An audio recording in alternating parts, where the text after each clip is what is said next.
Indonesia, Malaysia dan negara Brunei Darussalam mengecam sekeras-kerasnya keganasan yang berterusan dan agresif yang dilancarkan oleh tentera Israel menyasarkan orang awam di seluruh wilayah Palestin yang diduduki, terutama di Baitul Maqdis Timur dan Jalur Gaza, yang telah membunuh, mencederakan dan menyebabkan ramai penduduk menderita, termasuk wanita dan kanak-kanak.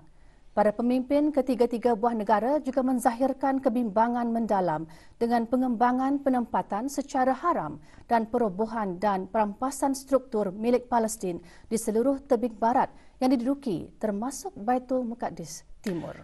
Para pemimpin juga mengutuk pelanggaran undang-undang antarabangsa termasuk Undang-Undang Hak Asasi Kemanusiaan yang dilakukan oleh Israel melalui dasar-dasar yang tidak berperi kemanusiaan, penjajah dan diskriminasi terhadap rakyat Palestin di wilayah Palestin yang diduduki dan oleh itu menyeru tindakan kolektif segera dan bertanggungjawab untuk memastikan accountability yang diperlukan untuk menangani keganasan. Para pemimpin menyeru semua pihak untuk membendung secara maksima mengurangkan serangan ke atas orang awam dan mengambil langkah dalam mengurangkan situasi dan mendukung undang-undang dan perintah antarabangsa. Mereka juga menggesa kedua-dua belah pihak untuk menerima kehadiran sementara antarabangsa di Bandaraya Al-Quds bagi memantau dan menghentikan korban jiwa di wilayah Palestin yang diduduki. Majlis Keselamatan Pertubuhan Bangsa-Bangsa Bersatu PBB juga digesa untuk segera bertindak dan mengambil apa jua langkah ke arah menjamin keselamatan dan melindungi rakyat Palestin di seluruh wilayah Palestin yang diduduki dan mengingatkan masyarakat antarabangsa dan Majlis Keselamatan PBB terutamanya mempunyai tanggungjawab khas untuk menyeru bagi penghentian semua keganasan dan mematuhi sepenuhnya kewajiban untuk menegakkan keamanan antarabangsa. Perhimpunan Agung PBB juga diminta untuk mengadakan sesi tergempar bagi menangani situasi serius tersebut dan tampil dengan menyatukan resolusi keamanan dengan tujuan untuk menamatkan kekejaman yang dilakukan terhadap rakyat Palestin. Komuniti antarabangsa juga diseru untuk terus tegas dalam komitmen mereka untuk menjaga penyelesaian dua negara ke arah mencapai negara Palestin yang merdeka berdasarkan sempadan PRA 1967 dengan Baitul Maqdis Timur sebagai ibu negaranya. Para pemimpin juga mengulangi perpaduan dan komitmen mereka kepada rakyat Palestin termasuk hak mereka dalam mempertahankan diri dan penubuhan sebuah negara Palestin yang merdeka dan berdaulat. Para pemimpin juga bersedia untuk menyokong usaha antarabangsa ke arah mencapai keamanan yang komprehensif, adil dan berpanjangan di Timur Tengah atas dasar resolusi PBB dan undang-undang antarabangsa yang berkaitan termasuk undang-undang kemanusiaan.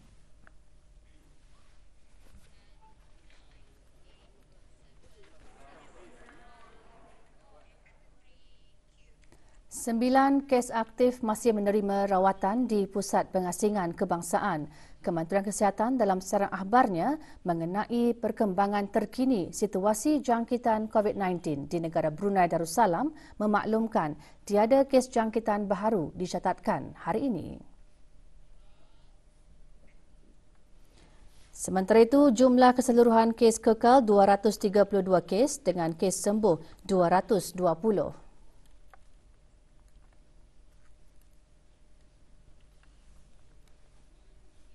Kes terakhir jangkitan tempatan COVID-19 dilaporkan pada 6 Mei 2020, manakala jumlah kes import sejak kes jangkitan terakhir tempatan dilaporkan sebanyak 91 kes.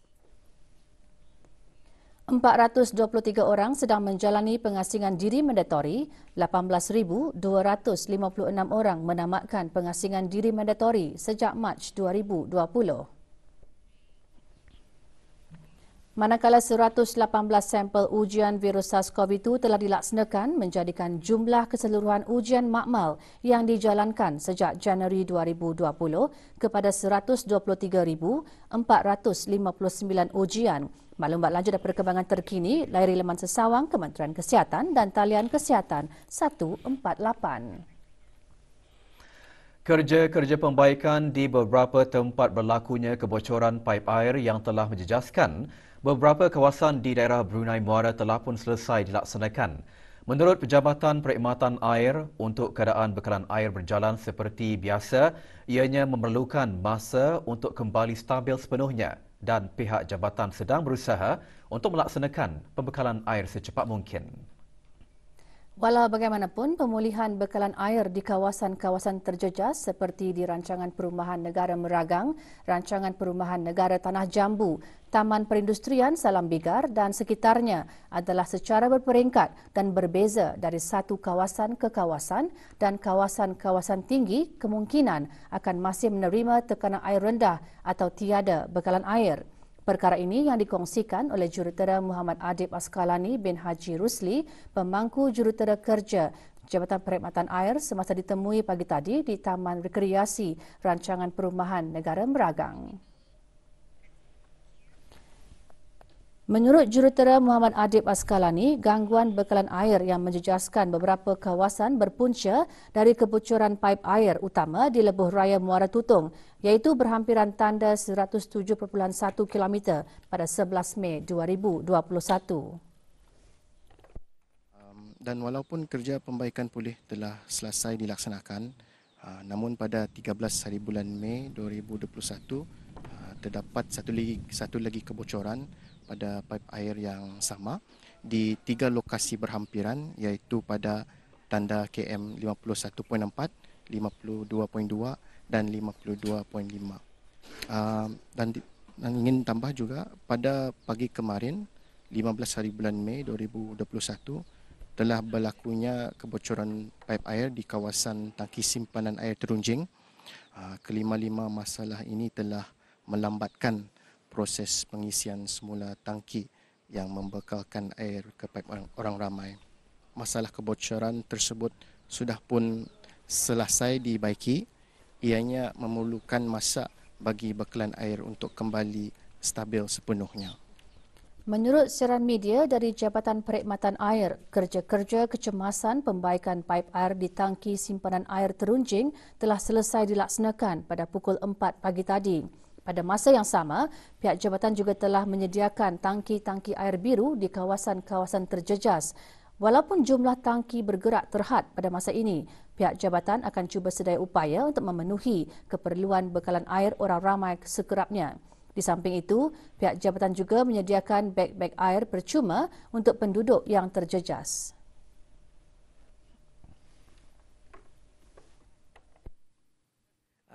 Mengucapkan jutaan terima kasih kepada pihak Jabatan JKR Bahagian Air, alhamdulillah, kerana memeduli kesusahan kepayahan bagi penduduk kami RPN Meragang dan juga di zon-zon yang lain, alhamdulillah dapat ditangani. InsyaAllah, dan saya nampak kepada penduduk RPN Meragang, biarlah ke tani, yang tani banyakkan bersabar dulu kerana pihak jabatan pun sudah berusaha menangani perkara ini dengan sebaik mungkin. Saya amat bersyukur dengan kerjaan yang memberikan cukupnya yang ayah ni kan. Saya rasa semua penduduk pun bersyukur juga dengan apa yang bantuan yang telah diberikan ini kan. Memperkasa golongan belia Bulan Sabit Merah dan sukarelawan antara 4 dasar utama yang digariskan di bawah Pelan Bertindak Strategik 5 tahun 2020 hingga 2025 Persatuan Bulan Sabit Merah Negara Brunei Darussalam. Berita selanjutnya selepas ini.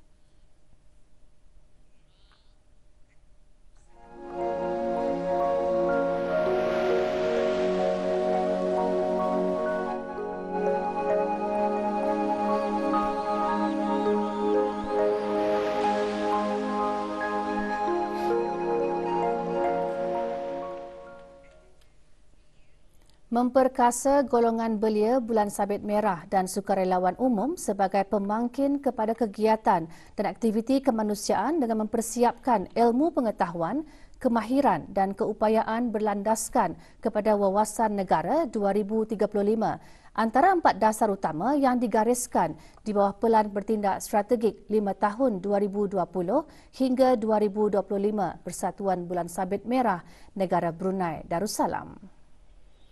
Perkara tersebut dinyatakan oleh Awang Haji Muhammad Suhaimi bin Haji Ibrahim yang di-Pertua Persatuan Bulan Sabit Merah Negara Brunei Darussalam bersempena sambutan Hari Palang Merah dan Bulan Sabit Merah Sedunia 2021 dan ulang tahun penubuhan Persatuan Bulan Sabit Merah Negara Brunei Darussalam ke-73 tahun. Tambahnya, pelan bertindak strategik tersebut menitik beratkan hal ehwal kemaslahatan, kesejahteraan dan keselamatan awam sebagai faktor utama serta untuk membangunkan kapasiti organisasi secara komprehensif dengan menubuhkan Ibu Pejabat Kebangsaan dan Pusat Latihan Kebangsaan. Organisasi dan dihasratkan untuk menambah baik governance, polisi dan juga undang-undang dan struktur pentadbiran yang mesra masyarakat dan juga efisien dalam memberikan perkhidmatan kemasyarakatan dan membantu kemanusiaan yang komprehensif dan mapan untuk menjana sumber kewangan yang sustainable tanpa bergantung kepada bantuan kerajaan dan juga ihsan daripada rakyat korporat, menambah baik dan mempergiatkan lagi usaha menangani kesejahteraan dan keselamatan masyarakat awam dan menyediakan pasaran latihan pertolongan cemas, kaedah menyelamat nyawa, bantuan pengurusan bencana dan juga keselamatan di jalan raya. Ya, ancaman perubahan iklim dan juga menyediakan bantuan kemanusiaan di peringkat mukim dan kampung. Dengan tema memperkasa kesejahteraan masyarakat, persatuan tersebut juga menubuhkan sebuah pasukan khas iaitu Kumpulan Bertindak Bantuan Kecemasan Sivil.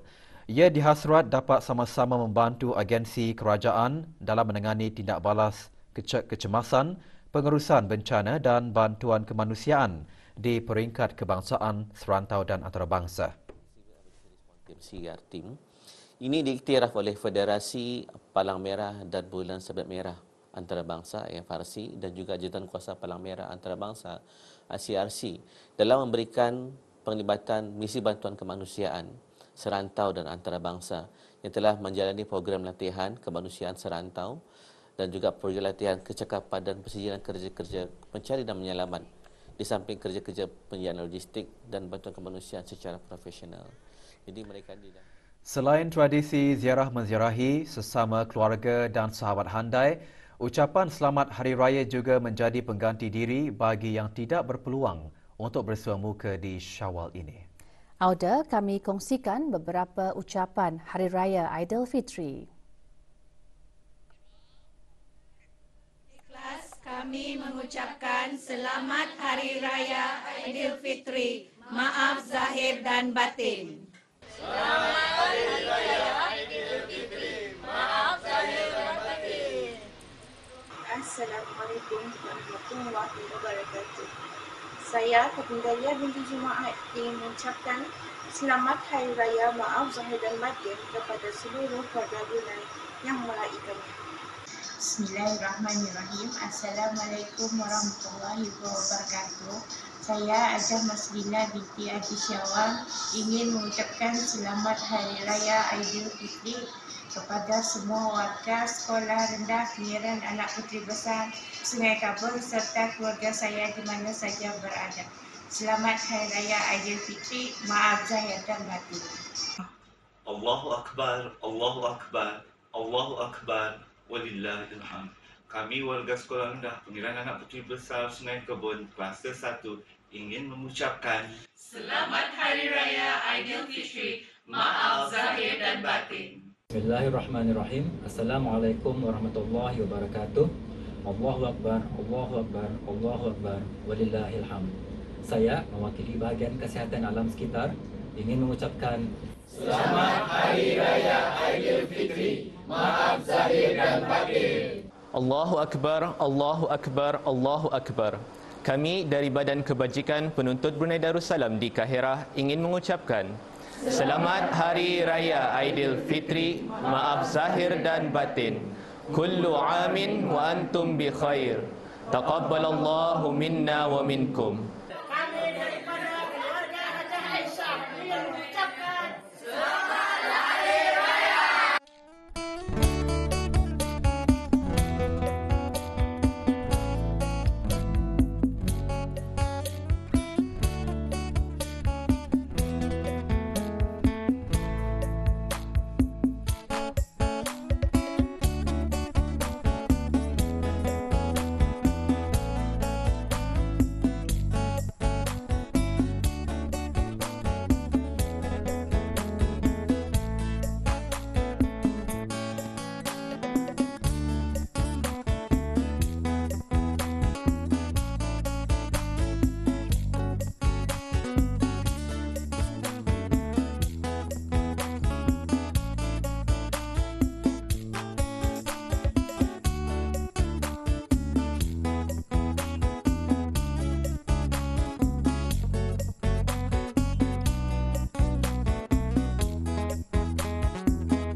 Setiap kali kedatangan Syawal, kuih muih dan kek raya yang pelbagai sering menjadi perhatian semasa amalan kunjung mengunjung.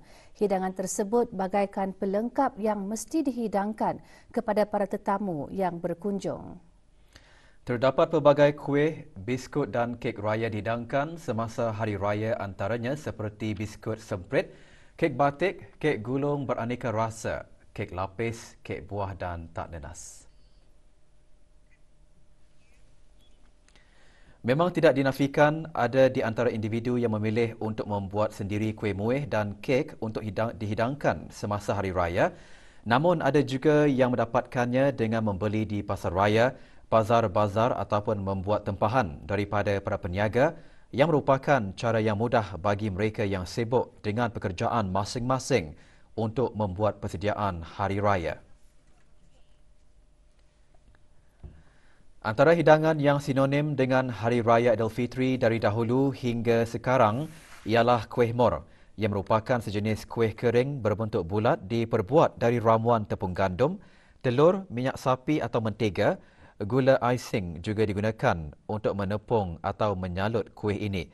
Teknik lama membuat kuih ini ialah dengan cara menggulung menggunakan tangan dan sekarang banyak yang memilih untuk menggunakan pengadun kek elektrik dan pemprosesan makanan.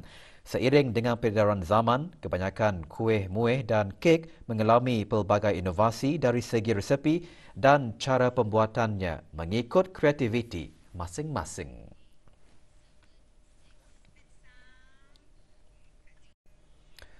Penglibatan penyanyi-penyanyi tempatan dalam bidang seni hiburan tanah air semakin berkembang dan berpotensi di negara ini. Artis veteran meningkat usia namun minat terhadap dunia seni tidak pernah pudar.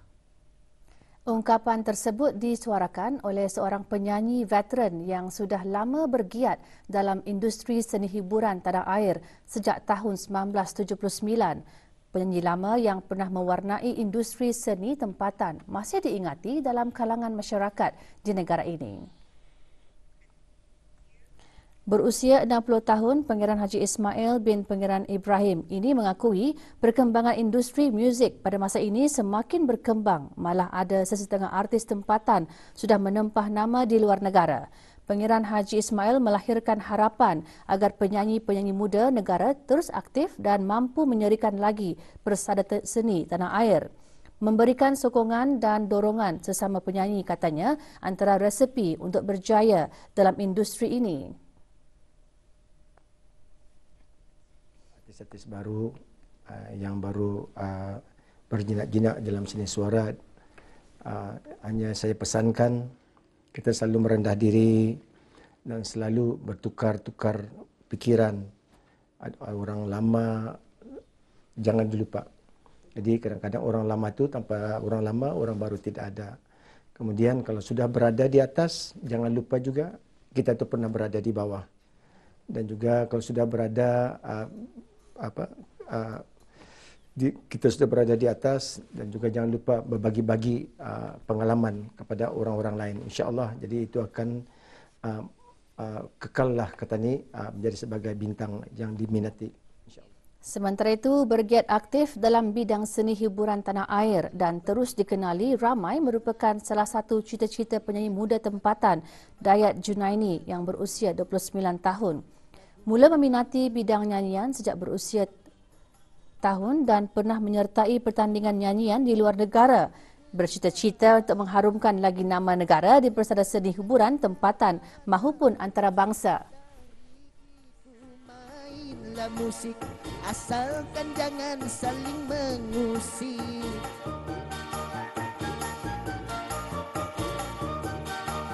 Dilihat masa ini perkembangan industri musik, semua bagus-bagus masa ni.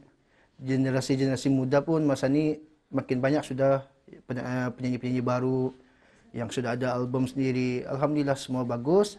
Yang penting kita ni syukuri apa yang Allah Ta'ala kurniakan pada kita ni, sama ada daripada segi suara, wajah ataupun. Meraihkan Hari Raya Aidilfitri akan terasa lebih ceria apabila sudut rumah dihiasi gubahan bunga indah untuk tatapan para tetamu yang hadir.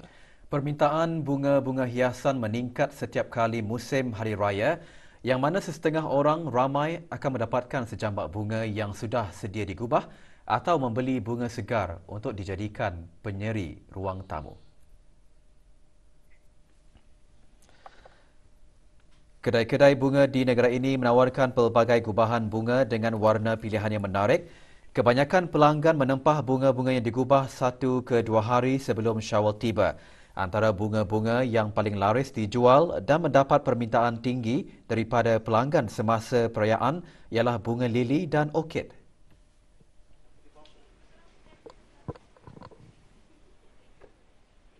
Orang selalu beli bunga untuk meja yang panjang macam tu. Kami ada sampel sana. Dan round pun juga ada. Dan ada pun orang beli macam ini satu-satu simpan arabas untuk arah meja. Awal sudah 1 day before.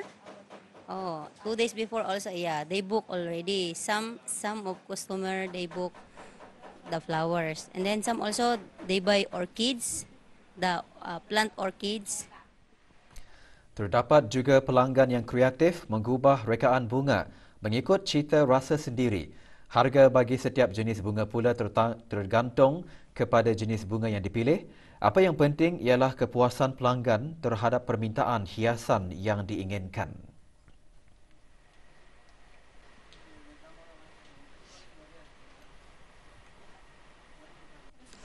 Terus beli saja, ataupun yang bunga-bunga yang bazarnya orang mau macam-macam mana dia mau, dia cakap tu dia punya desain, aku buatlah sendiri, terus aku jual tu macam.